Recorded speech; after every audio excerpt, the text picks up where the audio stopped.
This is Jackets Debrief, a show about the Columbus Blue Jackets, the National Hockey League, and part of the Hockey Podcast Network.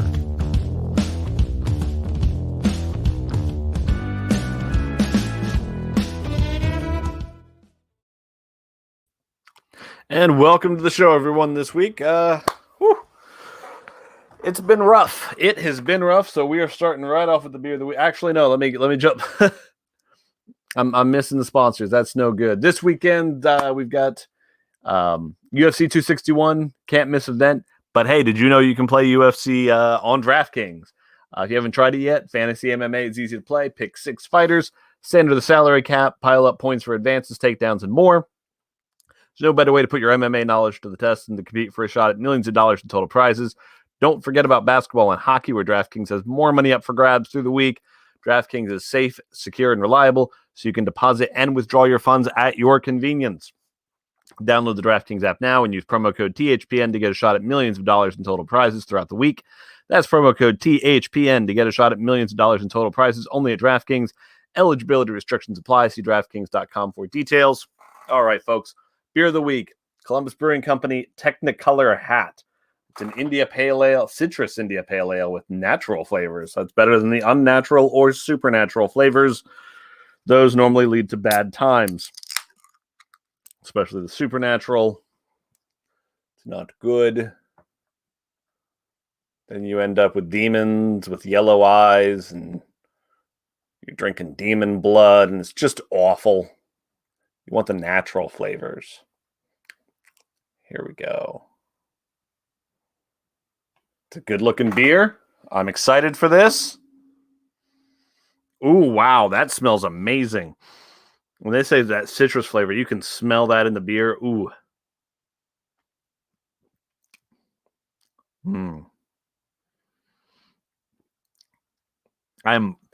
Again, pale ales are something that I have a time with sometimes. I'm not always big on the hoppiness of it, but this is something. I like this.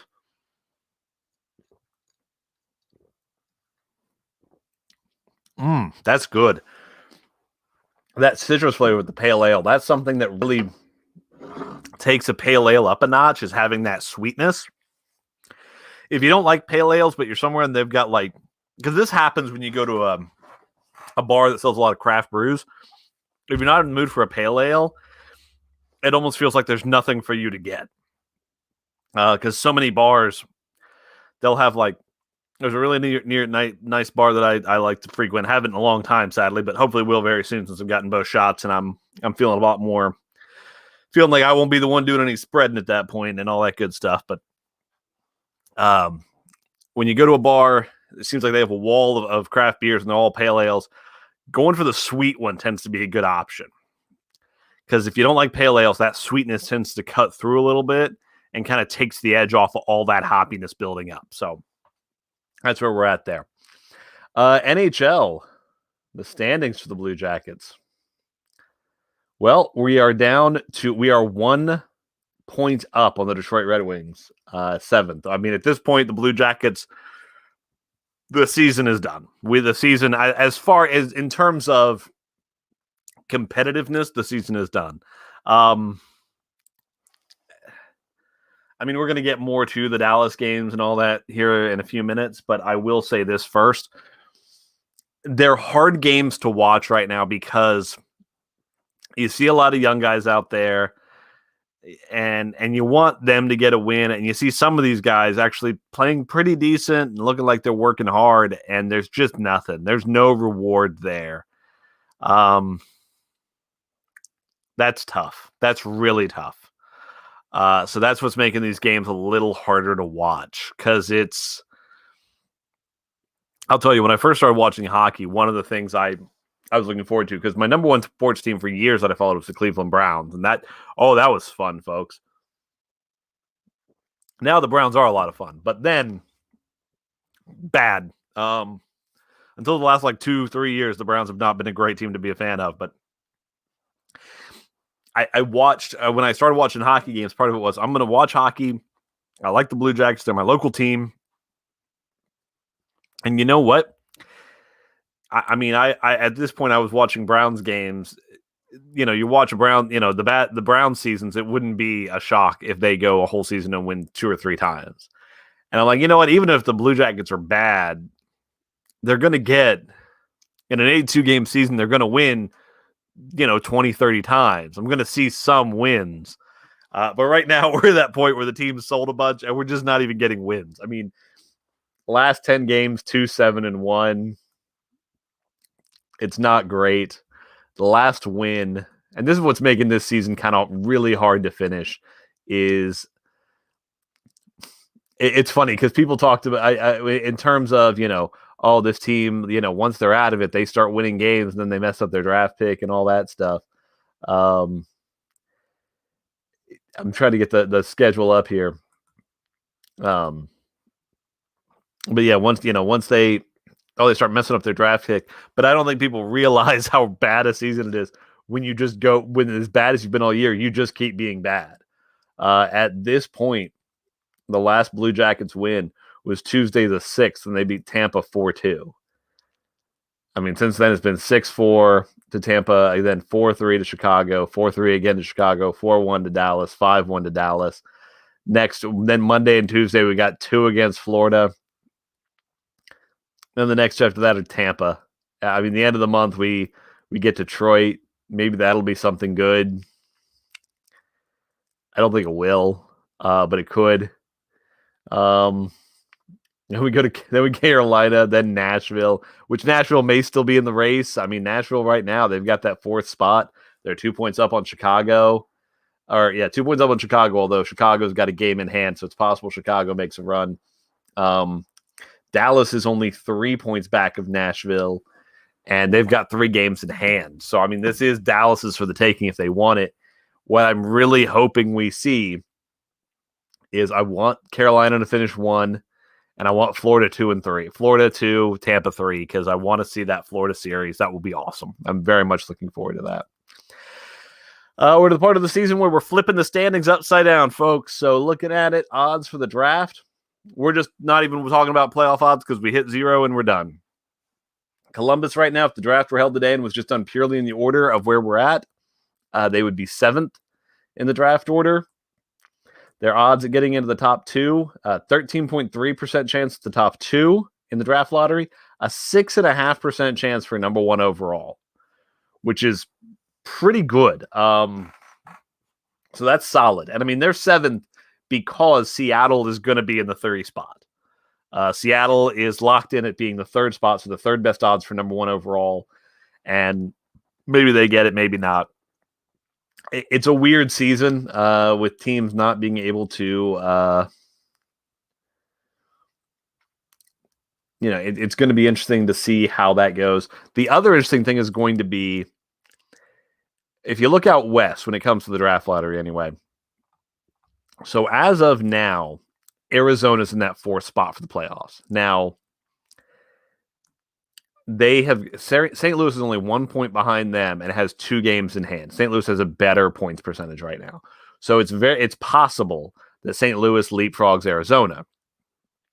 Here's what's going to be interesting when we come to the draft lottery stuff.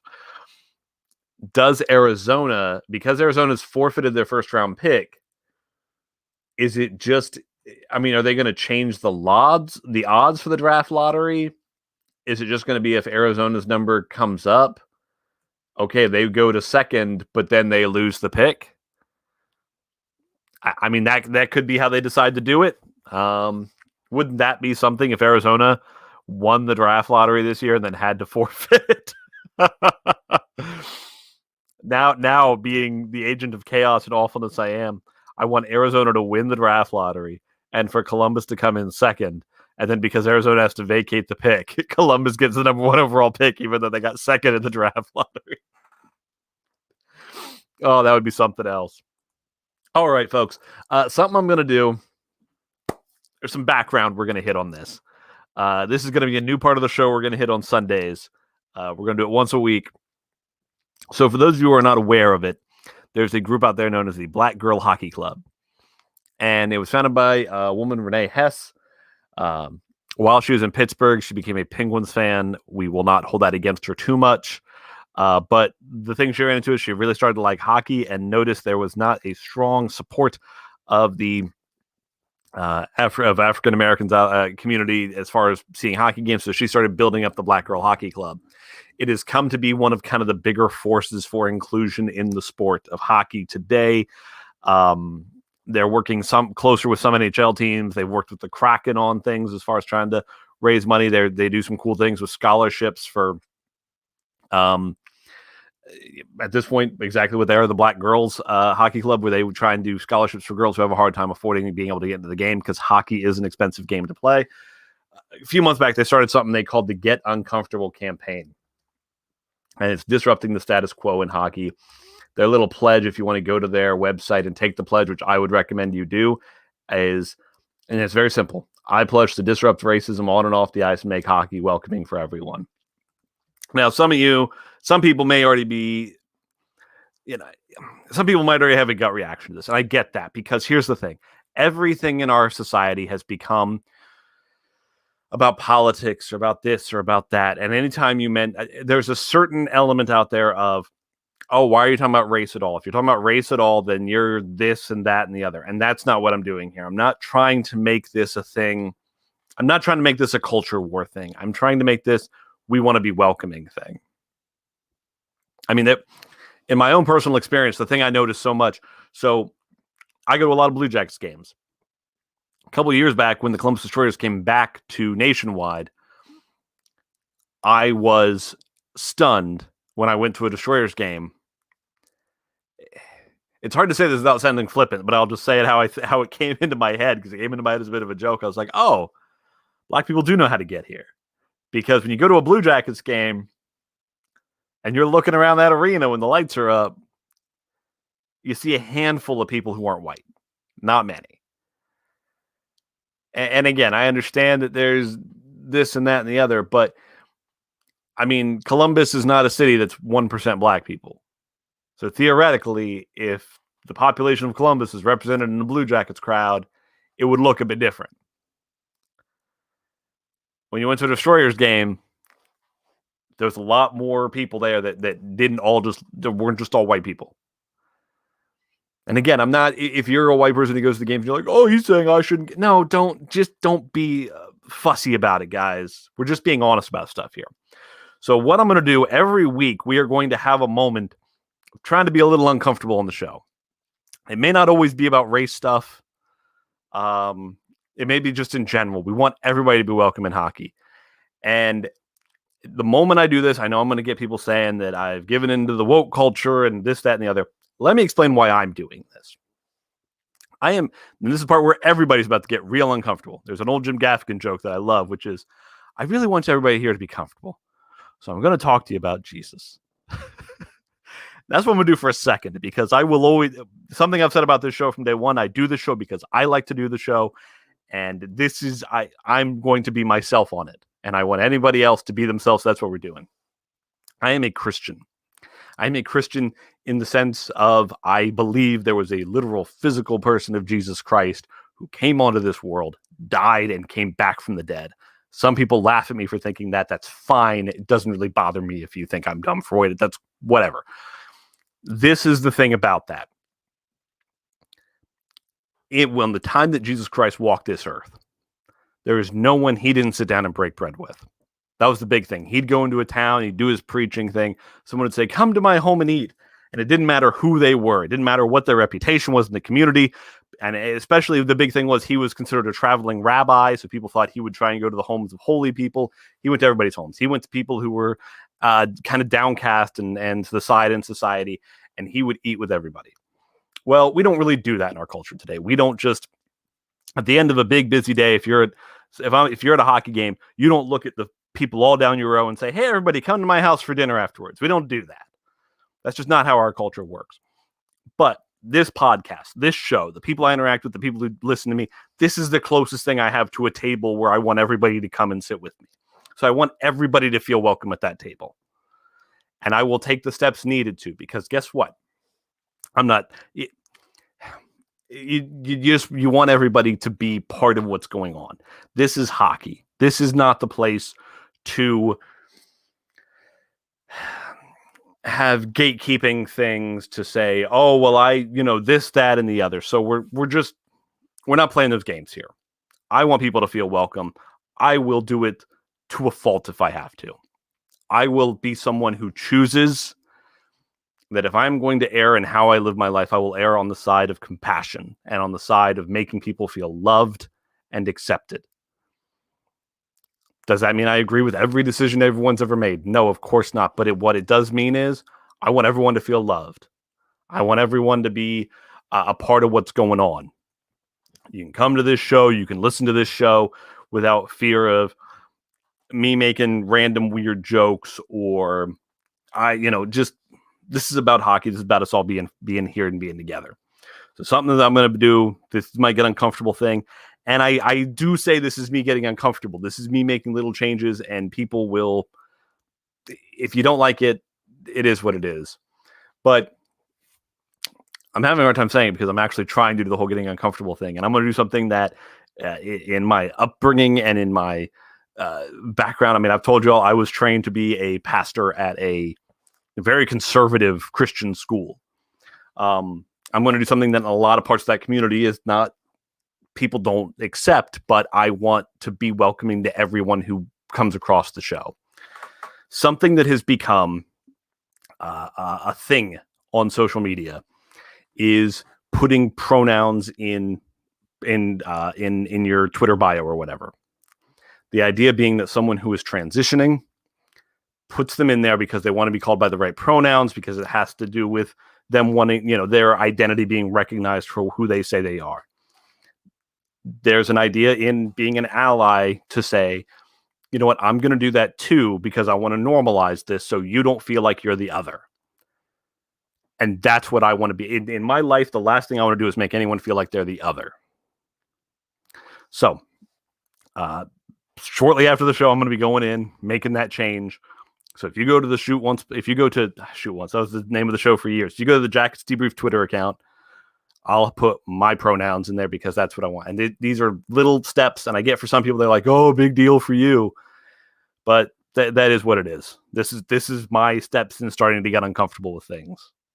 And that's what I want to do. And there's going to be little things here and there. And maybe sometimes we'll talk to people and we'll do some different things.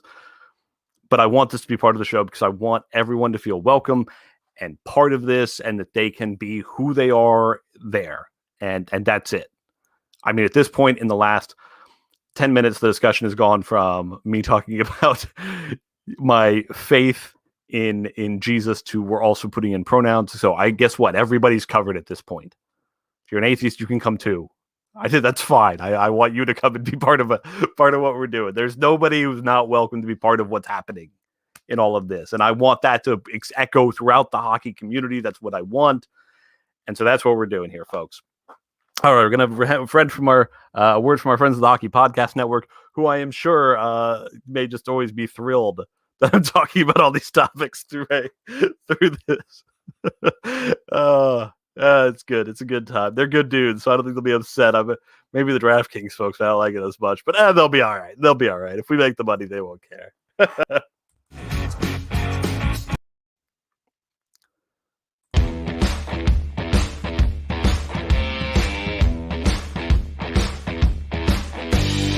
Hello, bonjour, hello, hi, heya, and privyet, hockey fans. Welcome to the Europuck podcast, the show where two Brits talk all things European hockey as part of the Hockey Podcast Network. If you want to keep updated on all of the latest news, scores, or standings from across the European hockey world, you want to get some insight from some very interesting guests discussing their stories with hockey and how the sport grows around in Europe in different interesting places, or if you want to keep updated with all of the leagues across Europe that are either playing, have been suspended, cancelled, delayed indefinitely, then do check out our latest episodes of the Europuck podcast every Friday as part of the Hockey Podcast Network. We have a YouTube channel, the Europuck Podcast, and you can listen to us wherever else you get your podcasts. So check us out every Fridays, and we'll see you there, folks.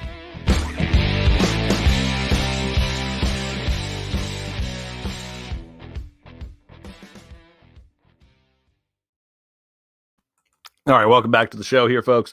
All right, so the Blue Jackets' last few games, they've been hard to watch. I I mean, where we're at this point. Here's the thing. So I don't want to lump these games too much in together because they've lost one game 4-1. They lost one game 5-1. The 4-1 game, and I interacted with some people on Twitter about this, wasn't actually that bad. The 4-1 game, they actually, at 5-on-5, when you adjust for score and venue, as you should, they barely had a higher expected goals for percentage than the Stars. The Stars outshot them, so the Stars had a higher shot share in those metrics. But the Blue Jackets' expected goals for were not bad. They were at 50.72%. So I mean, essentially, the game was kind of a coin flip statistically, and then obviously the actual stats come in, or the actual goals actually count, which you kind of need in hockey, and that's what it's one of those nights where when you see those types of things, you really weren't outplayed all over the place, but you just didn't get what you needed. Didn't get the bounces the way you needed to, and all of that. So it's a rough go there. I'm trying to pull up from the 4-1 game where our numbers were for the Blue Jackets that night, as far as on individual players. Yeah, so when you look at individual players in that game, as far as their expected goals for percentage, Josh Dunn was incredible, 89.68%. Roslovic was incredible, 84.84%. Stefan Mateo, 76.6%. Looking at some of those young forwards we care about. Texier, not great. 19.42%. There's some that game was very much some guys had a great game, other guys not so much. Then the 5-1 game, there's nothing good there. The big problem with that game is when you look at a lot of times when you watch these games, even when the Blue Jackets are outplayed, you'll notice a lot, like for one period, when you look at the advanced stats, maybe for one period their Corsi 4 was competitive, or their expected goals for, they carried the play. In the 5-1 loss, well, let me take a step back here. As an example, in the 4-1 loss, the Blue Jackets actually had a higher expected goals for in the first period, 71%. Then in the second period, it dropped down to 32. And then in the third period, it was up to about 51.4. So about even. First period went to the Jackets, second period went to the Stars, and then the third period was kind of an evenish game in that way.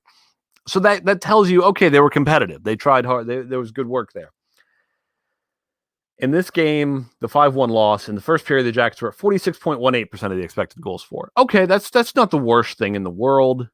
As long as you bounce back and have some good following periods, you'll be all right. In the second period, it was 19.6%, and in the third period, 29.06%. So it was 31% of the expected goals for in the Blue Jackets' favor. It was horrid. When you look at the shot map from that game, and you could tell when you were watching the game, the Stars were all over the Blue Jackets' goal. The Blue Jackets were just doing what they could. Were doing almost nothing to get in front of the goal. It was bad. They were just awful.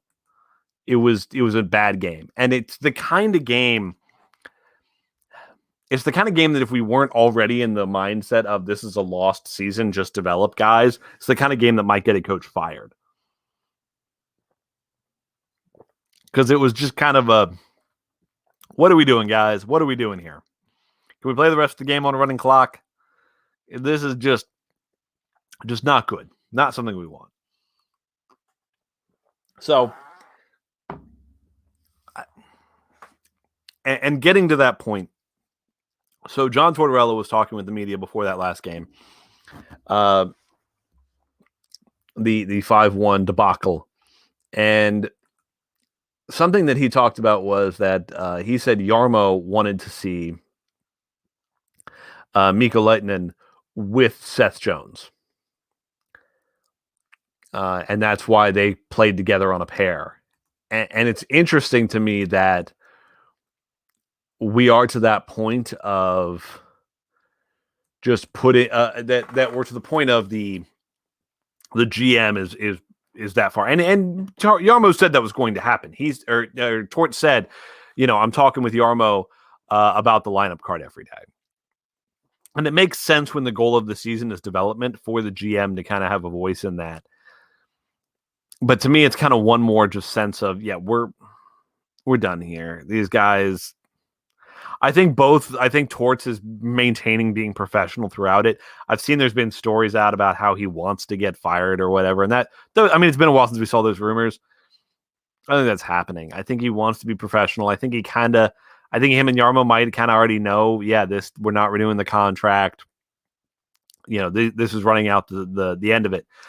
But this is, Torts just giving an honest, his work for the organization until he's done. So he's following what Jarmo wants because Jarmo is the one that's going to be here trying to clean it up and make it work. So the Cannon, what was it? SB Nation, their Blue Jackets blog put up a piece, and it was kind of questioning because there was Aaron Portzline put up a piece on The Athletic. Elvis Merzlikins, Jonas Korpisalo, who should the Blue Jackets want? Or who should the Blue Jackets keep long term? And he put a line in there that's really strange. And I think most people are kind of still trying to figure it out here. And the line was, slowly, Elvis has been welcomed into the dressing room, but the Blue Jackets seem a touch uneasy about what, and in quotes, Elvis Unleashed might look like. Because it might look like if he becomes the clear-cut number one and a bona fide NHL star. Which is weird, because I don't think Portzline's really explained this at any point. Are the Blue Jackets afraid of having stars on the team? That's nothing that's ever struck me about this team, that they're afraid of somebody being a star. It's a weird thing to write without a better explanation. I mean, I could see it, oh no, with only 1 year left on the deal, if he comes out and he's a star and then he's like, I want Bobrovsky money or Carey Price money. Okay, that's fine. That I can understand the team having hesitancy about overpaying a goalie. But I don't get, they're afraid of what Elvis Unleashed might look like. Do they think he's going to be doing like cocaine on the ice or something? I don't get it. There's nobody's ever alleged that Elvis Merzlikins does cocaine. I just don't know what unleashed means. It's strange. Without more context, it's just kind of this weird rumor milly sounding thing. And it's strange to me. Now, if I was picking between the two goalies today, looking at Money Puck's numbers here, they do a... Here, this is the numbers we...